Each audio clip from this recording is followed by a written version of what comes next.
Okay, everybody. I'm just going to do a short demo on the power of Git and GitHub, all the version control systems. It just seems like kind of like a chore during class, I guess, just for us to go through a couple of commands on the terminal or bash. But the Git process is critical to modern development. For example, GitHub has over 30 million users. That's why Microsoft paid, right, $7.5 billion for it. But it's not about that. I'm going to walk through just a very small kind of workflow of how developers work in a team. Okay, so I'm hoping that maybe with this newfound knowledge of Python, maybe some of you can pull off some co-working projects. Git's really the way to go. Okay, so for starters, right, what is Git? Git is just a protocol, I should say, for communicating with version control. So Git and GitHub, GitLab, those are totally different things. GitHub and GitLab just use the Git protocol, right? And GitHub and GitLab are totally separate companies. That's like Coke and Pepsi, basically. They're competitors, but they do very similar service. Okay, so whenever I am going to start working on a project with other people, the first thing that we do is we make a repository online so that we can all see the status of the project, so we can share code, so we can review what what everyone's working on. So I'm just going to walk you through that process. Okay, so first thing, go to github.com.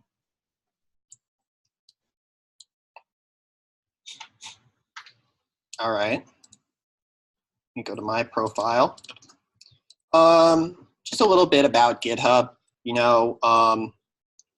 So this is my profile page for GitHub. You hear a lot of people talk about these green squares. You earn these on GitHub for commits you make. Some developers take it kind of as, it's like a bragging point. Some people think of it as a signal to recruiters that, hey, look, I've been coding. I've been doing this. A very easy way of showing it. But in truth, no one's really asked me about my green squares. So I wouldn't, it's not something, if you have you guys are all going to have totally empty GitHubs, in terms of the green squares and everything, it's not something to be concerned about, All right, so to start a new project, the first thing I do is I make a new repository. So I go to the repos tab here and I click new. Okay. So right here, of course, I'm the owner of the repo. It's best to give your repo, a memorable name, as it says, one that kind of indicates its purpose. So we'll just call this, security, Git security, I don't know. That'll make it sound really legit to recruiters. They won't open it, but they'll think it's a legit repo. Description, this is optional, but it's just an easy way. When people search for code or repositories on GitHub, a lot of times it looks inside the description. So if you're trying to have an open source project and actually get visitors to it, description's really helpful. It's a place for keywords and things like that. So maybe I would say what are some buzzwords we can throw in here, like cybersecurity, pen testing, whatever. Okay. Now this part, public versus private. Public means that anyone can see this repository. Anyone can go to it. Anyone can pull from it. Public is the default option. Private, to do private, which means that only people that have a invitation from you can see the repo. To do a private repo, you need to have a paid subscription with GitHub. So if you worked at a company, they might have a private. Whenever I do paid contract work for people, I get them to pay for a private repo, okay, so that I can just give them their code securely. So this think about, so since anyone can see a repo on GitHub, you have to think about, it's not just about, passwords, right? You can have API keys in there. You can have other things that can get exposed. A lot of people have set up bots to like scrape GitHub to get API keys. I think I shared a story earlier, or actually Eric, who's not here right now, told some story about somebody looked at one of his friend's GitHub repo and found the AWS key and ended up charging his friend 10K, ran up 10K in charges on it.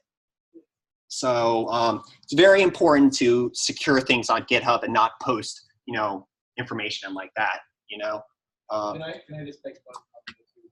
Because that apparently one other class, one other part of the company, people got answers to exercises of their class and posted the answers to GitHub. That's also going to be a bad idea. Yeah, you have to be careful about what you add to GitHub. For example, like one of my friends, he, I think, ultimately had a job offer retracted from him because he had done a coding exercise for some company and, put the code afterwards on GitHub, and they saw that. And then they were like, well, this is our, internal interview. We don't want you publicizing that to the world. And I guess they consider that a breach of trust or whatever. So, you just have to keep that in mind, like the etiquette of it all. But, all right, now initialize this repository with a README. A README is like the cover page of your application. When you go to a Git repo, it's the page that, so if we were to go to our GitLab, GitLab does a similar setup here. This is the class README right here. So Git and GitLab by default put the README as this cover page thing. Now, a lot of developers and other people make the README last. So it's like, they spend all the time writing code, and then they'll have like a one-sentence README, like this is the code, right? Because the most important thing is that it runs. But I want to urge you that actually the README is a great advertisement for yourself. In fact, I got a job offer off a README that I wrote. Some random person saw it and was like, that was well done. I like that documentation. I'll show you real quick. I made like a little training module once on how to do like accessible form. Let's see, I showed off just like here. Because like, and this is really important for us because like, we're not coders, right? This is not a coding class. Cybersecurity is an interdisciplinary field, as we keep saying. And to me, that means it's about communicating technical ideas to people. And that's what the README is for. It's a chance for you to show that ability. All right. So, okay, let me close this up. All right, so I create the new README, and I'm going to initialize it with a repo. The git ignore here, I'm not going to do a git ignore, but what git ignore does is it says, when I push this code to GitHub, ignore the files that are on the git ignore. So you might do this for a file that contains all your credentials. You might put that on your git ignore. I don't want to add that to GitHub. Okay, but right now I don't have any credentials. There's nothing worth taking from me. Come on now. So, all right, so we got git security here. This is an empty repo. Okay, so again, this is the start to any software development project that you do with people. Okay, even yourself. So first thing I do is I copy the repo address. And now I go to terminal.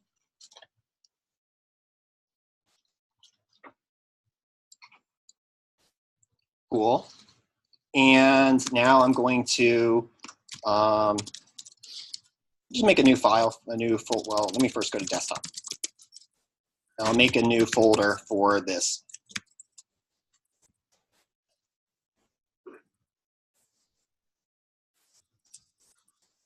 Okay, there it is, right? All right, so now first thing I do is I clone the repo. Now, the reason I like to clone the repo, because of course I could just like download zip right here, right? Same thing to get access to that files. The reason I like to git clone is because not only does it give you the files, but it makes a connection to that repository on GitHub. Okay, so you're ready, you have that relationship with GitHub where you can pull and push from it then. Okay, assuming it's your repo, you can push to it. All right, so I copied that. There it is. Hey, Aaron. Yes. So when we do a git pull and then the files upload, we do a code doc, code period, and files upload on the editor. Yeah. So when we open those files, if we start working on that file, we obviously can now make any changes because you're the administrator, right? You can make changes, absolutely, but you can't push them back to the master branch because you don't have permissions. Now, one issue might be is that if you're working in the class files, sometimes if you, I don't know if any of you have countered this issue, but then you try to pull from master and it says you can't. It would override changes that you have locally. Probably not a big deal for this class, right? Like probably the things we write in class we're willing to like overwrite. So in that situation, I just do git stash, which just means like stash my local changes and take the master branch, the updates anyway. Okay. But anyways, so a cd into git security. And now you see it says master. So that right there means that I am connected to the master branch of git security. Okay. So now what I would do is I personally don't use VS Code very much. I use Atom. It's the same thing. It's owned by GitHub, actually. It's available to us Mac users. So what I'm going to do here is I'm going to make a token change to this, to the README. Okay, we're trying here. There we go.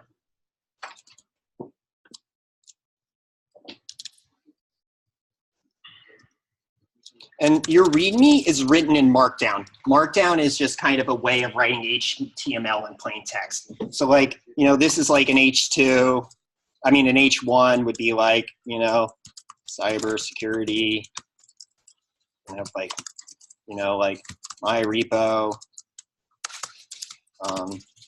There's code in here. Okay, so I made some changes to it, I'll say. Now, first thing that I have to do is, so let me just talk real quick, is that like, when we talk about that word origin. So we have origin. I'm gonna call this line like the internet. How about that?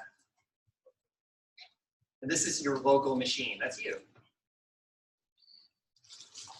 So origin is GitHub, right? So the first thing that we did here, right, is we pull the code. This is supposed to be a file. We pull the code from origin, and then we can work on it on our local machine. And here I added some lines to the README. Okay. Did some work on it. So now the first thing that I have to do is to, yes. There we go. That's right. For the, okay. So the way GitHub works, okay, is that when I did, when I made this a Git repo,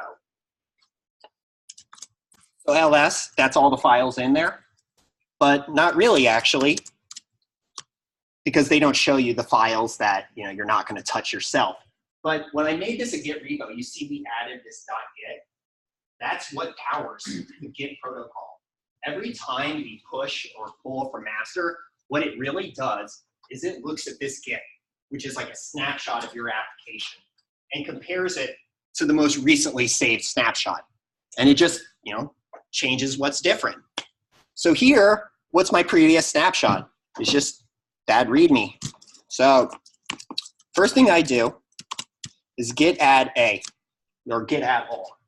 What this does is, right there over here. Git add a, or all. There's a lot of ways to write it. Adds all of your files, adds all files to be compared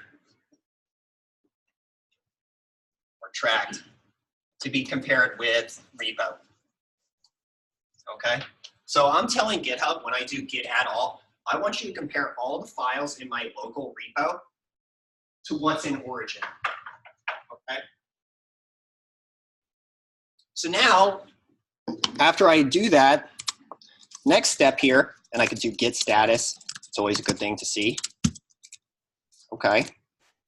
So now I have to, now that I have this package of files that I'm going to tell GitHub to compare with the previous version, the next thing to do is I have to actually give that like package of files we're comparing like a name. We call that like a commit. So I do git commit -m, that's like, you know, an M flag, right? And then my message. And this commit message should describe, you know, what changes I made to the code. I see some people just write like ASDF as a commit. Super bad, right? Because the advantage of having commits is that we can go back to previous versions of the project, which sometimes does happen. Especially, you know, like you see software updates. Sometimes they break something, so then they have to roll it back to the previous thing. They didn't understand that. So I'm going to just say like updated README. That's my name here. Okay. And then I git push origin. So again, I'm telling it to push to GitHub, to my remote repo. Good way to check what you're connected to online. Let's git remote v. So that's right. That's my origin. The git push origin master. So I'm saying push to GitHub to the master branch.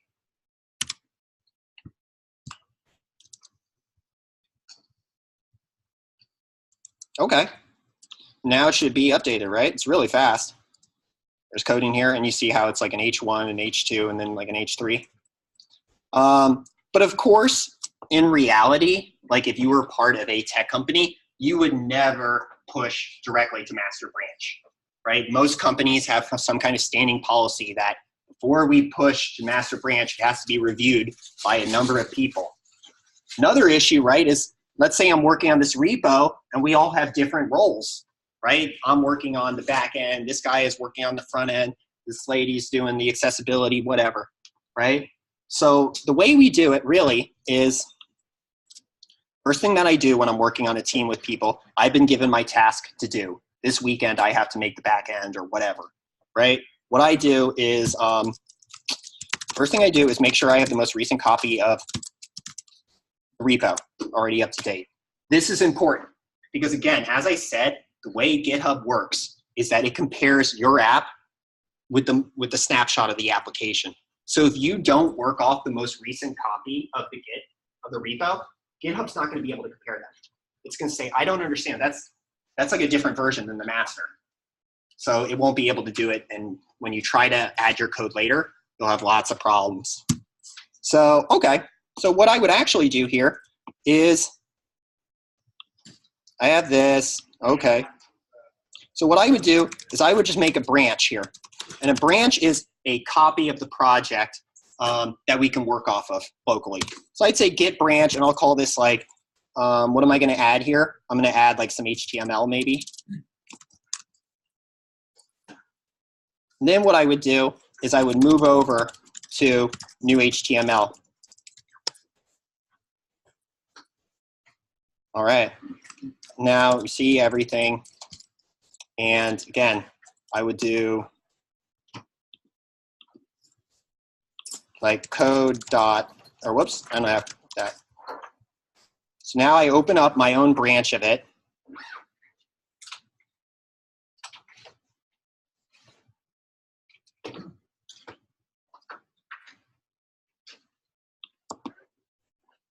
And I make some changes here. That's it. That's my changes.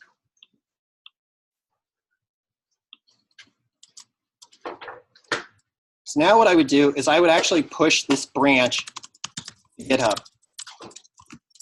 Oops.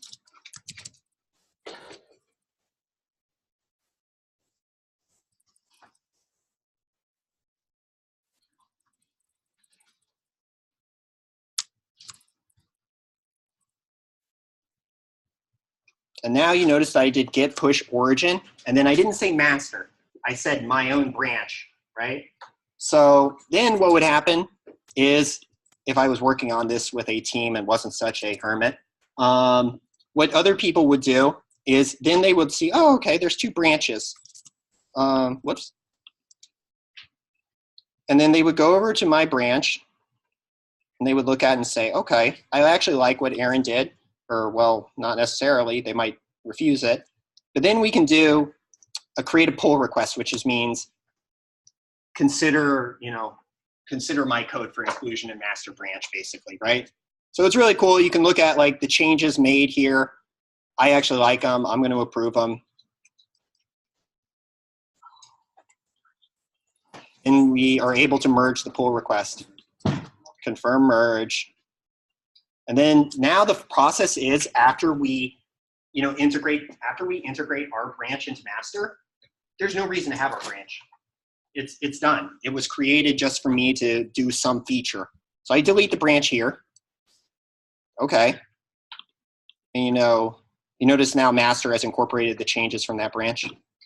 And then the last step here is what I do is git pull origin master should be up to date. That's right.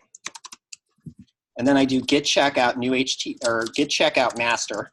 So I switch back to the master branch. Do git pull origin master to get it up to date. There we go. And then the last step here, because I don't want my computer getting clogged up with a bunch of branches, especially ones that are relevant now, I delete new HTML. And there we go. That's the Git workflow right there. Yeah, so anyways, yeah, hit me up if you have any questions. Always down to talk more about it. All right, I'll get back to the